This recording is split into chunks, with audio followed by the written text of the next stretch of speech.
Hello, welcome to Foreign Blood TV. Today we're going to talk about our favorite Atlanta Street interviewer, Mr. Marcus. So as we all know, Marcus is doing this social experiment, more or less get the bag movement, where he jams everybody in the hotel room and he makes money off of them, okay? One thing I want to point out, which I don't know why Marcus isn't understanding this,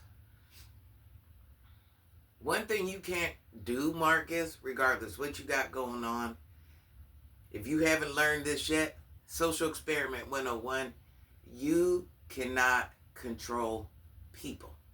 You can't do it. You cannot control people no matter how you look at it. I think your interviews thus far verify you cannot control people. It doesn't matter if it's Chris. It doesn't matter if it's Quita. It doesn't matter if it's Polo. It doesn't matter if it's Feisty. Let me give you the game.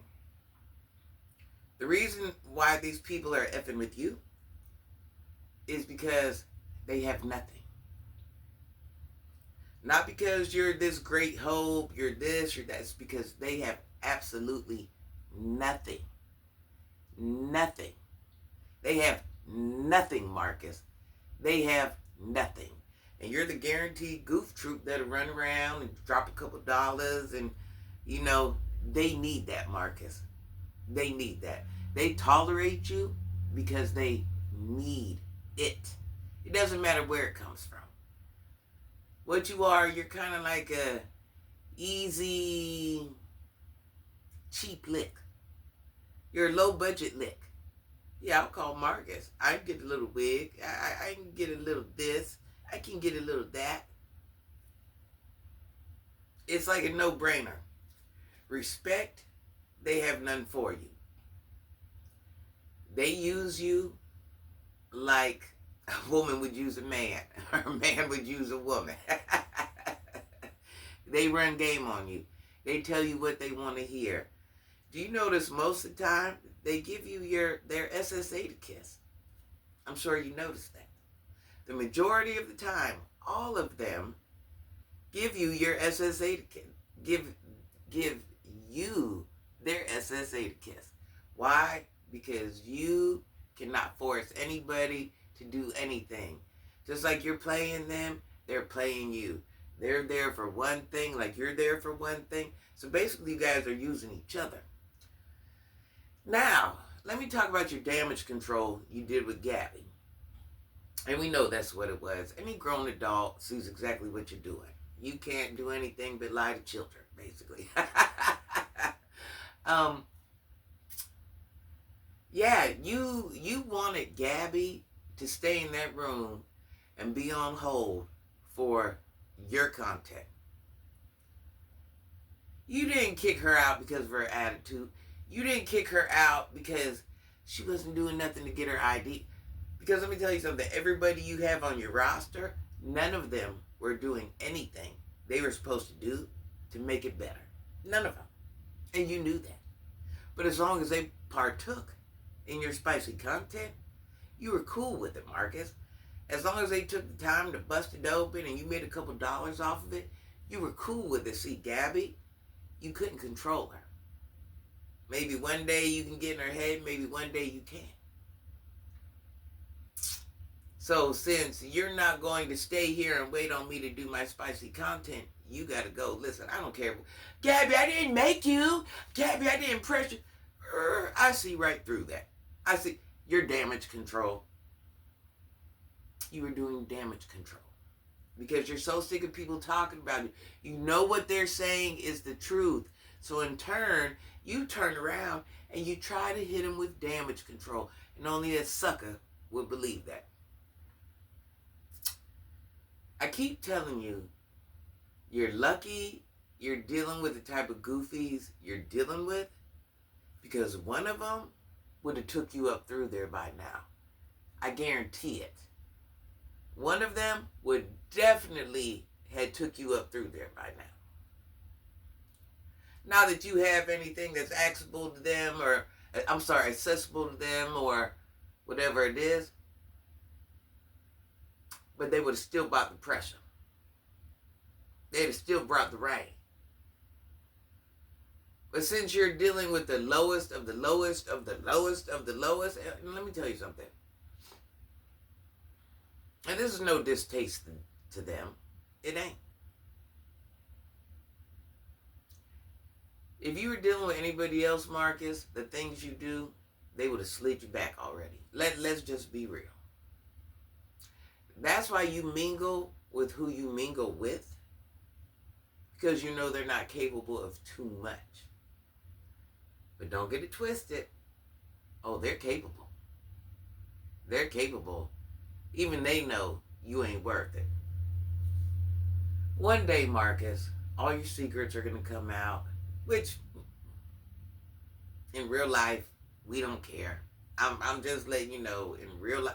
Now, maybe you got some viewers that are really, really invested and stuff like that. But to most of us that do commentary, you're just, or have reaction channels, you're just a storyline. You know, when we stop making our videos, don't think we're running around worried about Marcus. So whatever you do in your life, whatever truths come out with it, those are things you have to deal with. You have to deal with them, not us. It's not going to make us or break us. You're going to have to come out. How many times have you had to do quality control, damage control on yourself? How many times? Through your whole career, it seems like. Your YouTube career. Damage control. If that's a life you love to live, listen, I ain't mad at it. If you don't care how people view you, I ain't mad at it. You can sling D all across the world. In real life, it doesn't affect us. Whatever kids you have, we don't have to take care of. Whatever situations you have, we don't have to take care of. You see what I'm saying? How people think about you, that's you. Everything is a you issue. You continue to push the bar for money, so you're going to get what comes behind that money. Now, you ain't really getting what it would be, but you're getting a little sample. And then you get mad when people have their opinions, people have this, people have that. Tragedy. Let's talk about tragedy. Young man, don't never put yourself in a place where Marcus or any man could little boy you. I'm not even sure if you did content at this point. Who even knows? The fact that you were willing to do something strange for change, for a couple dollars, for another man, your equal, says you're way down here. You, young man, you need to take a little bit more pride into yourself when it comes to the point where you got to do a low budget, dusty corn flick. That goes for Quita. The true definition of doing something strange for a little bit of change. I wish I would. I wish I would. I just can't say that enough. I might have done a lot of things in life. Using my body ain't one of them. Listen. When we think that's all it's worth, that's a play. No, you're played out. That's not a play. That's played out. When you ladies are out there, you ladies of the night, and you're out there laying with the man, and for a couple bucks, and you call it a play, no, you're played out. I can't say it enough. You're played out. That's all you have to offer yourself. You have played yourself out. You're at the bottom of the barrel, baby. So instead of calling it a play, we need to call it played out. The fact that I see so many young women and young men just willing to accept the worst of the worst instead of putting a little bit of effort into just making it, mind boggles me. And it's just not the people on Atlanta street interviews. You got to remember, I've spent the majority of my life into the streets, never in the house, never used my body. And I have seen this for decades. Just because I'm no longer in there, in the streets, never in the house, never used my body, the game has never changed. And I have just watched people barely exist and be content with it. I have watched people accept the bare minimum and be quite okay with it. I have seen people do things and I'm like, make you clutch your pearls. Knowing that at the end they're done doing whatever, they're going to have to do it the next day, the next day, the next day, the next day, and turn that into a whole lifestyle. The fact that your mindset allows you to be that continuous person and not gain any ambition, not gain any will, not gain any fight, not just not, and accept the worst scenario, gotta be one of the saddest things I have ever seen in my whole life. It would just, why?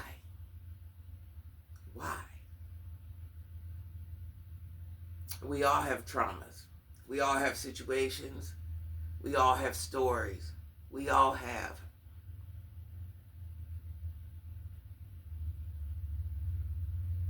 Yet some of us choose to thrive through the pain. And some of us use it as excuses.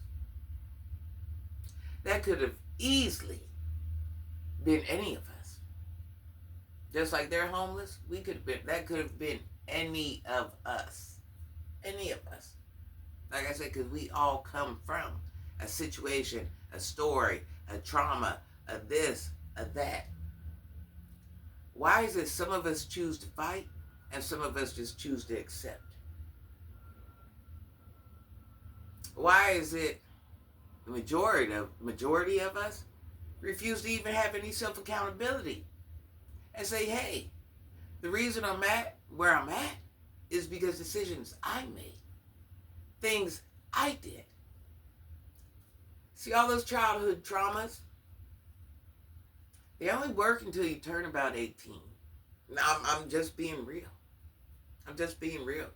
So you can sit there and spew them to the world and woe is me, but the reality is they only work till you're about 18. Once you're 18, they mean absolutely nothing. I know that's not the answer you want to hear, but it's the truth. Because when you're 18, the world don't really care about what happened to you. Yeah, somebody, but the reality is you have to get out there and get it, just like the rest of us. Either you sink or you swim. Either you thrive or you barely exist. You can sit there and say, hey, this has happened to me. This has happened to me. Do you think your employer cares? Do you think the rent man cares? Do you think the utility man cares? Nobody cares. That's a harsh reality. Nobody cares. Why? Because they all have their own personal traumas. It's called life. Bad things happen in life.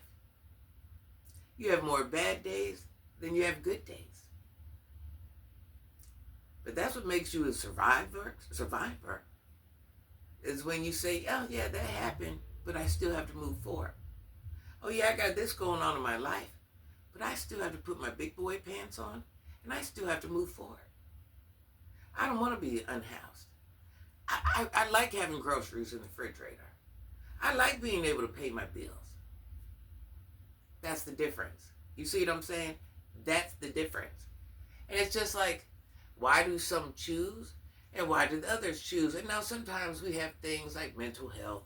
They get in there and control those factors and the decision-making process and stuff like that.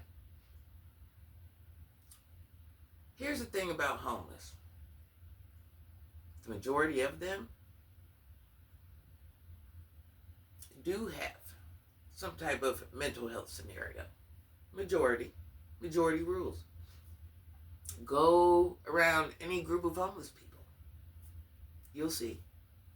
They either have a severe health issue or mental health. Majority. Not all. Majority. And it's sad when somebody like Mr. Man comes along and he takes advantage of those things. They're down bad. They ain't rap right, but I know what I can get out of them. I know I can make a couple dollars off of them. Once again, I don't knock your hustle, but certain things ain't meant to be done. You're willing to do strange things for change, Mr. Man, Mr. Marcus. We get that. You don't care who it affects, who it hurts, who you don't care. It's all about you and your bag, and I get that. But you can't be mad when there's a reciprocated feeling or a judgment because there's still a such thing called right and wrong. There's a such thing as should and shouldn't. There's a such thing as for every action, there's a reaction. And when you throw caution to the wind and say, all that, I'm going to do whatever, you get what you get. You get what you give. Now, it's kind of like, how dare you complain when you bring these views and things on yourself from decisions you make to get your money. Stand in your truth, Marcus. Don't be upset. You can't be upset because not everybody co-signs and goes along with what you do. You've done things I wouldn't do. I've done things you wouldn't do. But I can't be mad because you're like, hey, I would never do that. Ooh, that's horrible. You can't be mad. You got to look at it like, where's the lie at?